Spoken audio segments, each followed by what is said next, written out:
Satan uses many lies to inform and deceive people. Among them, the New Age movement. I'm Dr. Fred, and you're listening to Study, Grow, Know. Welcome to Study, Grow, Know, where we discuss theology, prophecy, and current political issues from a conservative biblical perspective. Here's your host, Dr. Fred DeRuvo.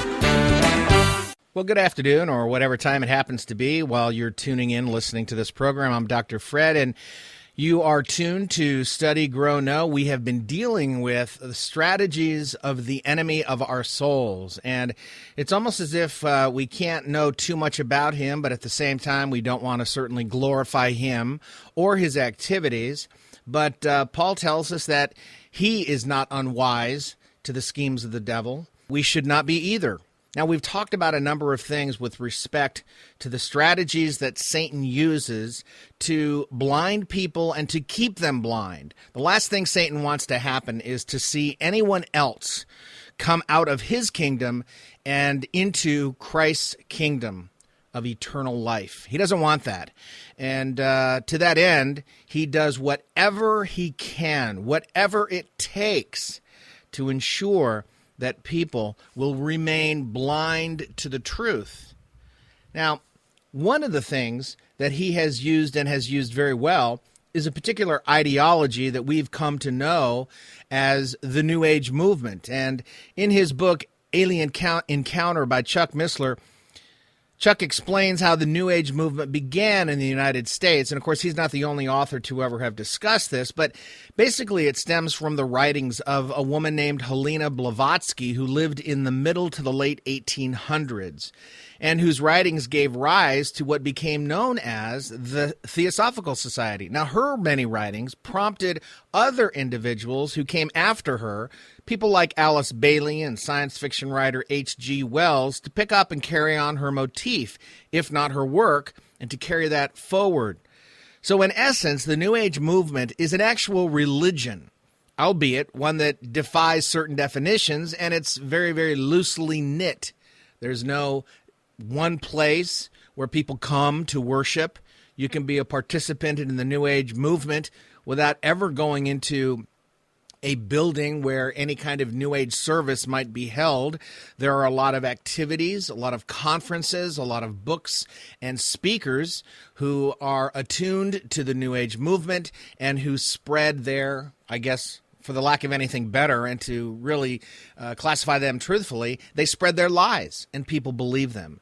Now, people don't necessarily meet, as I mentioned, in a house of worship, but they do own a Bible of sorts. One of the main books that they look to is called OAHSPE, O-A-H-S-P-E, the Aquarian Gospel of Jesus the Christ, My Truth, the Lord Himself, and My Peace, the Lord Himself. Now, what ties New Age adherents together is their beliefs. There's a wide variety of beliefs, though. And the one belief that they share is something called the source, or the God source. Now, essentially, those within the New Age movement believe that man is already essentially divine. God already resides within everyone. The problem is that most of us are simply not aware of it, according to them. The New Age provides the knowledge which helps people become more aware of their own inner deity. And this is accomplished any number of ways, but mostly through the cycle of reincarnation. In each newly successive life, the adherent has another opportunity to become more and more aware of their own divinity. This is the hoped-for scenario, in other words, until eventually no further reincarnations are required by that individual. The person will have at that point come to full recognition of their own inner divinity and will have control over their own life with the ability to create their own reality. That's the goal. Should that person not make any headway with the new reincarnation, then they're actually moving backwards, and more reincarnations are necessary in order to achieve divinity, actualization. While it's extremely unusual to hear people talk of past lives a few decades ago, I mean, how many times did we hear that 30, 40, 50 years ago? People rarely, if ever, that I know of, talked about that. It's not the case today. It is common water cooler conversation, something accepted by many in today's world. Whether or not all who speak of reincarnation actually believe it is something else entirely. But it has become widely accepted, widely enough accepted to discuss it openly without fear of being ridiculed. In fact, because of the plurality of Eastern cultures, which have grown exponentially over the last 20 or 30 years, especially in parts of the United States, talk of and belief in reincarnation has become very, very acceptable. And often within the context of the New Age movement, the phrase Christ consciousness is used to define a particular office or level of ascendancy. Now, the Christ consciousness then is not one particular individual. And the reason I'm mentioning all of this is because the average person who may not know a good deal about the New Age movement, what is believed within the New Age movement, what's taught, etc., they may hear a thing like Christ consciousness and think, oh, that's Christian. No, it's not Christian. They're not talking about one particular individual. They are talking about the office or the level of ascendancy.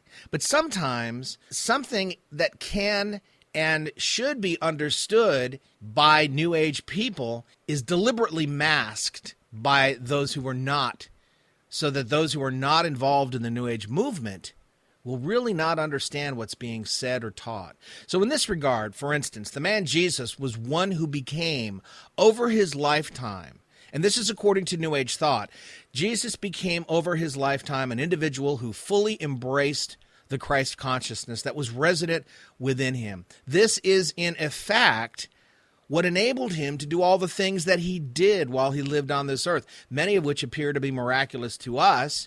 And this is the believed and expected norm for all people. We just haven't gotten there yet. So it was the office of the Christ consciousness, according to New Age beliefs, that provided Jesus with all of his ability. Apart from this, he was simply a human being, as all of us are human beings. Jesus then worked diligently throughout his life to attain that level of ascendancy. And for the New Age person, this then is what they would call salvation. One works very hard, diligently trying to become one with the universe in order to actualize the divinity that lies within. And once this level is achieved, the work is over, and the person becomes what is known as an ascended master. In essence, then, those within the New Age movement and a person by the name or the label Maitreya himself deny that Jesus Christ actually came in the flesh, because they're referring to the office, the Christ consciousness. So that directly goes against Scripture, 1 John 4, 1 through 3. While Jesus the man was born on this planet and grew to understand the divinity within him, according to New Age adherents, he did not arrive on this planet as God from the start.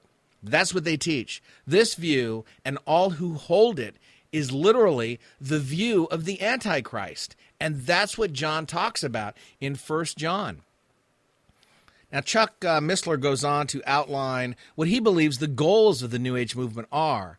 And I'm going to quote him. He says, quote, "They share the goal of creating a world peace through unification in a one-world spiritual system and a one-world government through a one-world leader of their choosing. Their covert goals are to abolish all systems based on the Bible by the year 2000. Well, obviously they missed that one. Continuing on, he says, which is the beginning of the age of Aquarius. They endeavored to convert Western religious and philosophical belief systems into those of Eastern thought."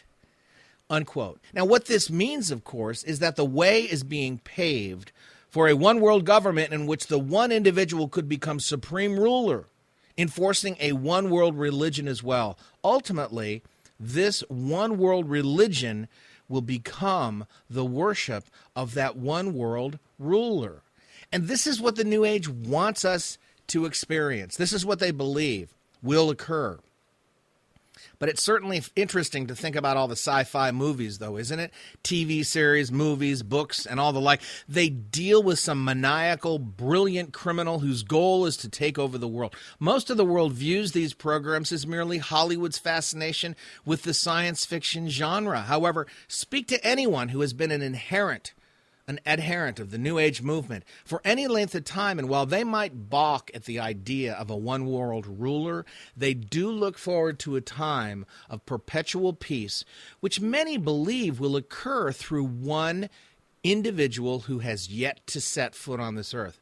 Now, what's easy for any true Christian to see is that all of this leads to the climax of what Satan has wished for, worked for, and believed he would gain since he fell out of favor with God. He has always wanted to be like the Most High. It is prideful arrogance that caused his fall from the high position he once held. In fact, of all the created beings, Satan as Lucifer was the highest, and it is from the lofty height he fell. And you can read about that in Isaiah 14, Ezekiel 28, and Revelation 12. Satan has never given up on his desire to not only be like the Most High, but to be worshipped as he is worshipped. Everything he has done in the past, continues to do in the present, and works toward in the future sees its culmination in this one goal. He longs to be worshipped as God is worshipped. He wants all of God's creation to direct their gaze with adoring love in praise in his direction, as if he is the rightful creator, when the Bible tells us that he had absolutely nothing to do with creation. In fact, he himself is a created being. He is finite, therefore, and he believes that he could one day become infinite. The amount of arrogance in that type of thinking is just unbelievable. But that's what we have with Satan. Daniel, Ezekiel, Revelation, these books show us that he will have a time on this earth, but it will be a short time of 7 years, through the man that he raises up, that the Bible calls the Antichrist, the man of sin, the man of lawlessness, the beast, and other titles as well. It is fascinating that the New Age movement has become the primary vehicle for bringing this man out into the open. It is the New Age movement which is ushering in the day when the world will truly be one under the barbaric leadership of this man. The Antichrist will be so filled with Satan that in effect, when he finally sets himself up as God halfway through the tribulation, people will worship him, but they will be in fact worshiping Satan. Because he is rejected by the nation of Israel at that point, his terror will become fully unleashed, and thus will begin the Great Tribulation, the last 3.5 years of man-led human history. This period of time will end with the physical return of Jesus himself. Now, another author, Constance Cumby, has authored a number of books on the subject of the New Age, and in many respects, she is considered to be an expert in the field of New Age. Her book, The Hidden Dangers of the Rainbow, begins with this ominous outlook, quote unquote. Here we go. She says, "It is the contention of this writer that for the first time in history there is a viable movement, the New Age movement, that truly meets all of the scriptural requirements for the Antichrist and the political movement that will bring him on the world scene.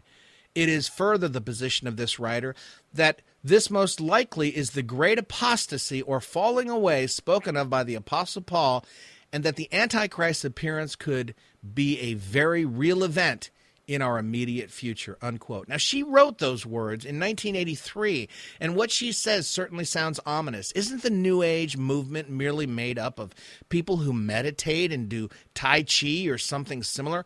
Aren't they really all harmless vegetarians? Well, all evidence would seem to say no, but the fact that the New Age movement is much more than this is clear.